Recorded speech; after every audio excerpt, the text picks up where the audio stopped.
C'est un titre trompeur, ou en tout cas partiel, selon que l'on se trouve du côté des victimes ou du côté des bourreaux. Soir de fête, c'est votre livre, Mathieu Deslandes et Zineb Drief. Merci à vous d'être avec nous. Il est publié aux éditions Grasset.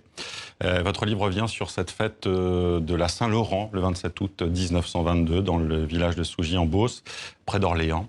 Fête durant laquelle au moins 4 femmes furent violées, dont votre arrière-grand-mère, Mathieu Deslandes. Elle s'appelait Alice Échard. Et ce viol que l'on n'a pas nommé pendant des décennies, ben c'est vous qui avez décidé de le nommer, d'enquêter sur ce qui s'est passé sur cette fameuse nuit du 27 août 1922. On sent qu'il y a une volonté de réparer et de dire l'histoire d'Alice. Oui, un peu, parce que je m'étais raconté une histoire très différente de celle-ci.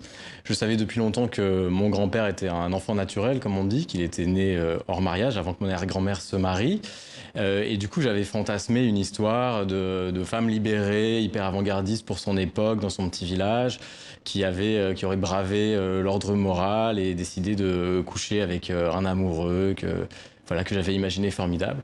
Et pas un instant, j'avais envisagé cette hypothèse du viol.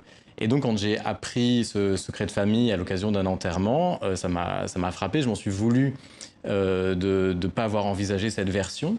Et j'ai eu envie de vérifier. Et ça dépassait l'intérêt purement familial et personnel, puisque mon arrière-grand-mère n'était pas la seule jeune femme concernée, qu'il y avait d'autres filles, et que du coup, l'événement était un peu hors norme, quoi. 4 filles, 4 femmes, 4 très jeunes femmes enceintes, justement, à la même période. Et ce que vous soulevez aussi, ce que vous supposez, c'est qu'elles n'ont sans doute pas été les seules à se faire violer ce soir de fête du 27 août 1922. Mais là, c'est une interrogation purement statistique. Mais s'il y en a 4 qui tombent enceintes, c'est quand même un coup du sort.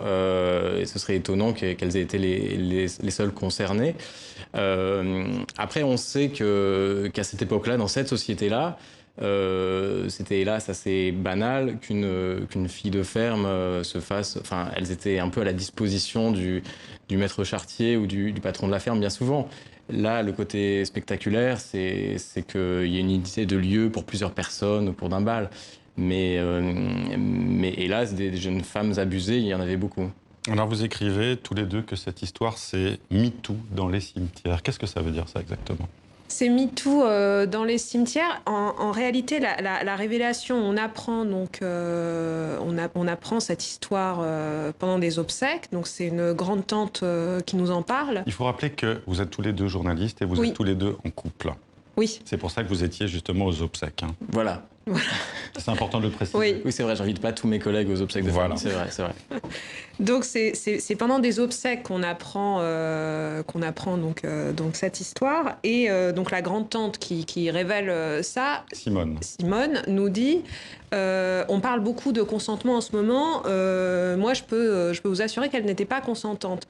On est en octobre 2017, donc on est en pleine affaire MeToo. Moi, ça fait à peu près un an et demi que je travaille sur ces questions-là. Oui, vous avez enquêté pour un documentaire. Pour un documentaire sur Sexe sans consentement, de Delphine Dilly et Blandine Grosjean. Donc je travaille sur ces questions-là. Il y a MeToo, donc je suis comme tout le monde très émue, très agitée par ce qui se passe.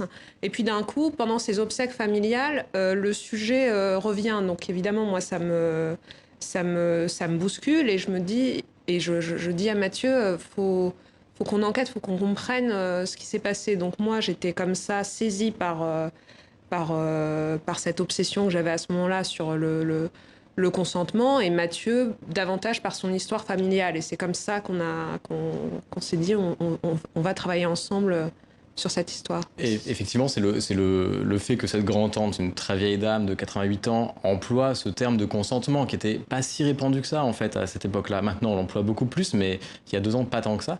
Le fait qu'elle-même, à travers ce mot, fasse le lien entre cette vieille histoire et ce qui se passait, qui était hyper contemporain, nous a frappé. On s'est dit qu'il fallait la suivre, quoi. Donc on voit vos démarches premières. Ce qu'on découvre dans le livre ensuite, c'est un parcours de l'intime, et pour l'un et pour l'autre.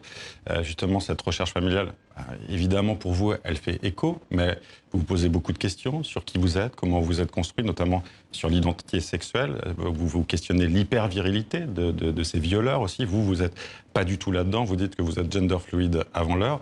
Et vous, Zineb, ça rappelle aussi des choses que vous aviez enfouies. Je ne vais pas raconter le témoignage que vous faites à la fin, mais il est bouleversant.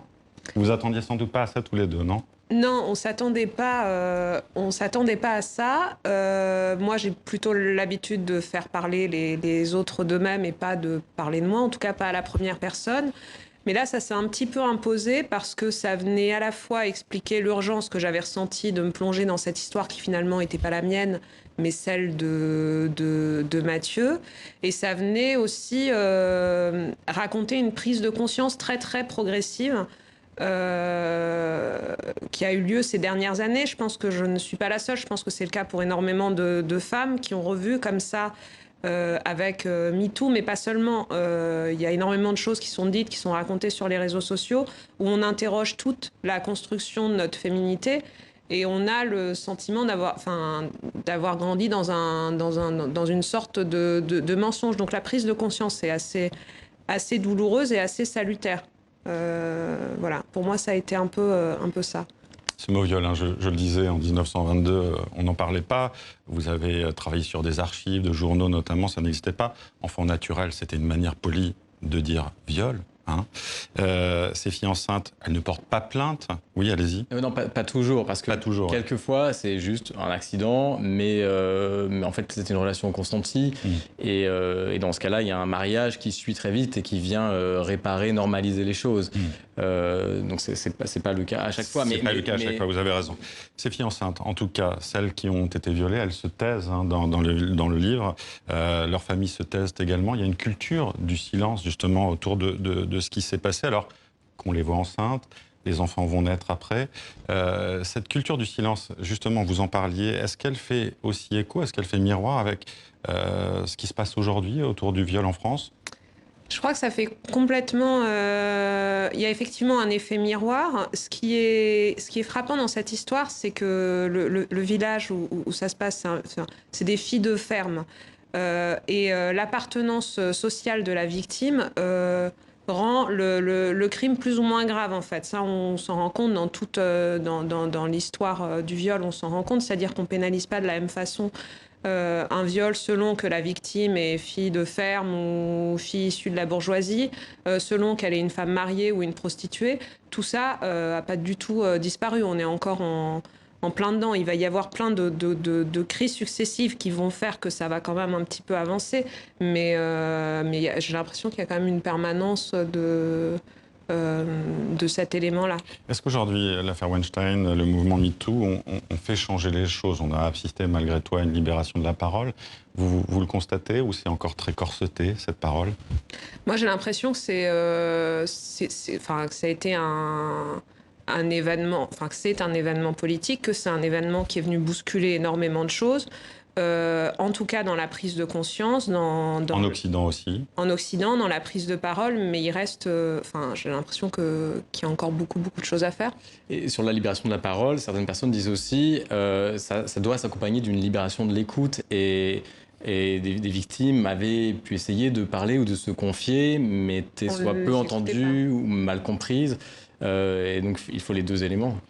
Le silence, on en parle encore quand vous dites à Simone que vous enquêtez, que vous parlez avec elle, et qu'elle vous dit tu ne mettras pas le prénom de ton arrière-grand-mère hein, dedans.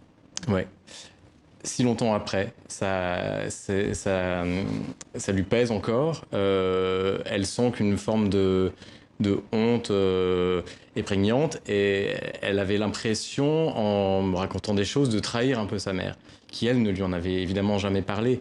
Elle connaissait le secret parce que une petite sœur de sa mère lui en a un jour parlé quand elle était déjà grande, adulte, que ça a été confirmé par une belle-sœur, une voisine. Chacun avait un élément de l'histoire, quelques pièces du puzzle qu'elle a pu rassembler.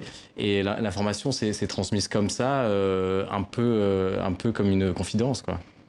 Vous êtes retourné sur la tombe de vos ancêtres, comme vous l'avez fait avant la publication du livre? Oui, oui. Et alors, qu'est-ce que vous leur avez dit? Voilà, tout va bien. Je crois qu'ils sont pas mécontents. Est-ce qu'on pourrait imaginer, en termes de réparation, et c'est d'ailleurs comme ça, enfin vous en parlez en tout cas à la fin du livre, que vous changiez de nom et que vous preniez le nom de votre grand-mère Écharpe, et non pas Deslandes? je suis pas allé jusqu'à envisager les choses comme ça. Maintenant, je me suis construit avec ce nom. J'y mets certaines choses. J'ai essayé aussi de démystifier un peu ce qu'il pouvait recouvrir en essayant de raconter l'histoire de cette branche familiale. Ça n'a pas été évident non plus, hein, d'ailleurs, parce qu'il y a des passages que vous imaginez, puisque vous avez eu accès à assez peu de documents, malgré tout. Il y a notamment ce passage, justement, sur les viols, au début du livre. Vous intervenez en disant, mais on n'a pas forcément l'impression qu'elles ont été violées. Ça a été assez compliqué, ça, justement, à écrire? En fait, effectivement, on ne pouvait pas entrer dans la psychologie des protagonistes puisqu'on n'en sait rien. On pouvait documenter au maximum les mœurs de l'époque, les habitudes de ce village, la géographie, partir de ce qu'on connaissait de l'histoire de chacun des protagonistes. Mais l'instant, il fallait l'imaginer. Et donc, il y a eu un moment intéressant où j'avais l'impression d'être explicite. Et en fait, on ne voyait pas la même chose dans les mots employés. J'ai eu un peu la même réaction que Zineb, hein, justement, en lisant le passage. J'ai pas eu l'impression que c'était aussi clair que ça. Je pense que vous l'avez laissé tel quel, hein, de toute façon. Mais parce que c'est précisément ça qui est intéressant dans ces moments-là, c'est qu'il n'y a pas de... Il n'y a pas un mode d'emploi du viol. Enfin, il y a des choses qui se passent sans violence physique, sans violence verbale, avec une sorte d'emprise. Mais c'est vrai que c'est très compliqué, du coup, à la fois de l'écrire, de le faire comprendre. Je me suis aussi rendu compte en relisant, parce que je l'ai relu plusieurs fois, le passage, il y a encore... il y a pas si longtemps. Et finalement, je vois maintenant ce qui a pu se produire. Mais c'est vrai, voilà, on a eu des échanges comme ça sur... Oui, on a chacun nos images qui sont constituées soit d'extraits de films ou soit de faits divers qu'on a pu lire, où ça se passe dans une ruelle avec un couteau. Il y a tout cet imaginaire aussi, le vôtre, qui s'est construit autour de ces films et de ces viols dans les films, hein, que vous décrivez aussi. Qui sont nos références communes, enfin en tout cas en France. Et en fait, il faut essayer de les oublier parce que le viol, comme disait Zineb, c'est pas forcément avec violence, ça peut être avec surprise, ça peut être... on peut avoir l'impression qu'à un instant, il y a un accord et puis qu'il n'y a plus d'accord quelques instants plus tard. Donc c'est plus subtil que ce qu'on imagine souvent. Merci Zineb Drief, merci Mathieu Deslandes d'être venu nous parler de votre très beau livre, Soir de fête, qui est publié aux éditions Grasset. Merci d'avoir été avec nous. Merci.